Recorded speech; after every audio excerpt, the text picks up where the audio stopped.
સાધુના જીવનમાં જેથી હાથ નાખવાનું મન થાય તેથી સમજવાનું હવે આપણી કંઈક બુદ્ધિમાં ફેરફાર થયો સમજવાનું. અગ્નિમાં હાથ નાખવામાં હો વિચાર કરવા પડે ને. આ તો બ્રાહ્મણ ને સંત છે.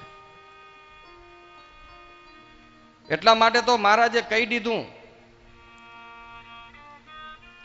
કે બ્રાહ્મણ ગમે એવો હોય પણ એનો અવગુણ ન લેજો. મહારાજ ના પાડી. સ્વામિનારાયણ ભગવાને તો ના પાડી હતી, ચોખ્ખી ના. એના જીવનમાં કદાચ સંસ્કાર સારા તમને ન દેખાય તો પૂજા ન કરજો, પણ એની નિંદા કુથલીમાં પડતા નહીં, કારણ કે એ મારા જન્મ આવેલા ઉત્તમ કુળના એ બ્રાહ્મણો છે. તો એનું સત્કર્મ કંઈક આખું અલગ હે. તમે એમાં હાથ ન નાખજો, ડાજી જાશો. ના જ પાડી દીધી. સંત અને બ્રાહ્મણ એ તો અગ્નિનું સ્વરૂપ છે, અને પાછા એ સાધક છે. કદાચ એના સ્વભાવ કુટેવો કંઈક પડીએ ને એ ધારશે તો એ ક્ષણવારમાં બધું કાઢીએ કે એવા સમર્થે પાછા. હવે આપણે એનામાં દોષ પરઠ્યો ને ત્યાં તો એને દોષ કાઢી નાખ્યા ને આપણા મગજમાં તો એમ જ પડ્યું તું આવા હે, પણ એ નિર્દોષ થઈ ગયા હોય ત્યારે આપણે તો એને દોષિત જ દેખતા હોય. એટલે સ્વામિનારાયણ ભગવાને કીધું કે ક્યારે પણ બ્રાહ્મણ કે સંત એનો અવગુણ લેવો જ નહીં. ના પાડી દીધી ચોખ્ખી.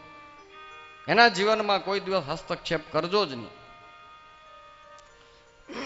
આપણે સત્સંગીઓ જાણી જ છીએ કે જેતલપુરમાં કેટલી ભૂદોએ અનડાઈઓ કરી, પણ સ્વામિનારાયણ ભગવાને તો લાડવા જ જમાડ્યા.